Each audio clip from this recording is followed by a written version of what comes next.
It's long been said that 50% of all marriages end in divorce, though that number is overstated. Either way, the stat is likely higher in the world of rock stars.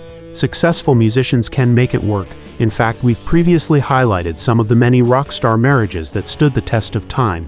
Still, there are many factors that make them unlikely partners for wedded bliss. For starters, temptation is everywhere. The lure of groupies and the chance to have sex with no strings attached is a difficult siren song to ignore. Even without succumbing to such desires, life on the road can destroy a relationship. If the non-rocker stays at home, they're left wondering what kind of trouble their partner is getting up to without them. If the non-rocker comes on tour, they're suddenly with their partner, which in itself can prove disastrous. This is messy rock stars' divorces.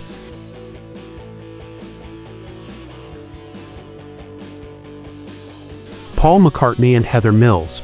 Paul McCartney was with his first wife, Linda, for 29 years. She died of breast cancer in 1998, and a year later he found love again with Heather Mills. The two dated for a while and eventually married in 2002. Trouble seemed to already be brewing. Mills had a notably fractured relationship with McCartney's daughter Stella.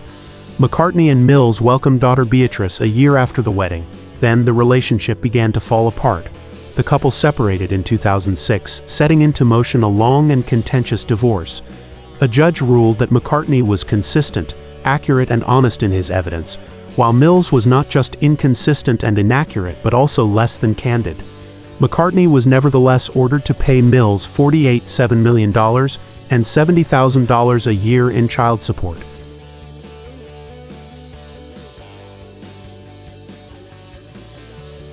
Mick Jagger and Bianca Perez Mora Macias.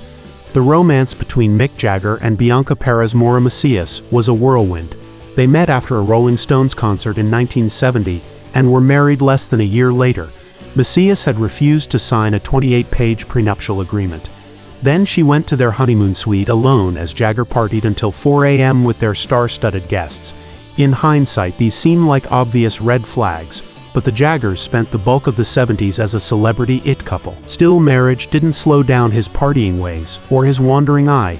Jagger was rumored to have had several dalliances while he was married to Macias, but his affair with Jerry Hall proved to be the final straw. Macias sued for divorce on May 1978 on the grounds of adultery. She'd receive approximately £1 million of Jagger's fortune. Years later, Macias told Vanity Fair that a rock star is the worst husband a woman could have, adding that the rock world was the most male-chauvinistic-oriented society. Jagger would go on to many more high-profile romances, but Macias remained the only woman he ever officially married.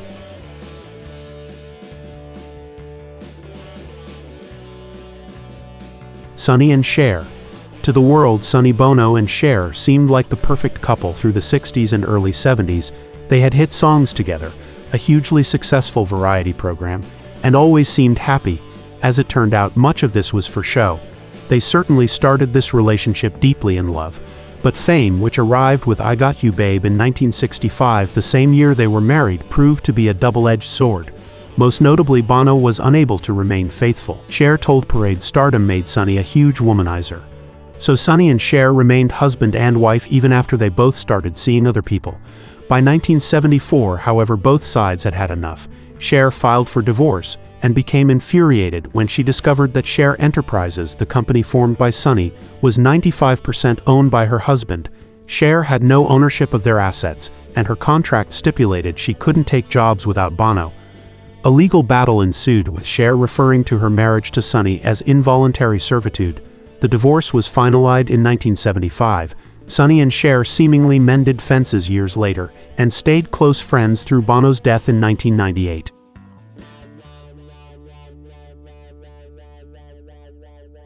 John Lennon and Cynthia Powell. Cynthia Powell met John Lennon when the two were still college students. They dated for years and married in 1962 after she became pregnant. By 1963, Beatlemania was in full swing, and Powell watched as her husband became one of the biggest stars in the world. But as Lennon began establishing his rock god legacy, the marriage began falling apart. Powell would later insist that Lennon's drug use, which increased as the 60s wore on, caused the deterioration of their relationship.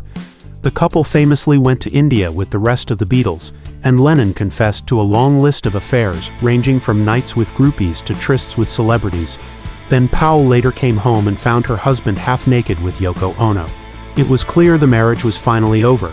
Interestingly, Lennon filed for divorce first, an attempt to make it seem like Powell had been unfaithful, thus painting him in a better light in the press.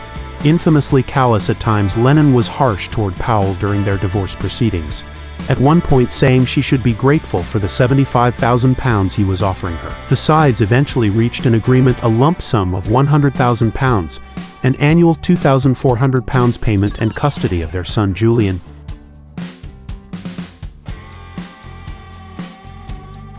Josh and Brody Dalle. The divorce between Queens of the Stone Age frontman Josh and Distillers singer Brody Dalle ranks among the most bitter in recent memory.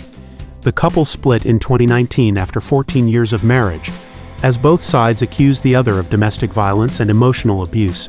They agreed to a 50-50 parenting split for their 3 children, Wolf, Oren, and Camille. In 2021, reports emerged that the children had requested a restraining order against their father. So began a heated battle, as alleged that Dalle and her boyfriend Gunnar Fox contrived documents and misled the courts in their custody battle.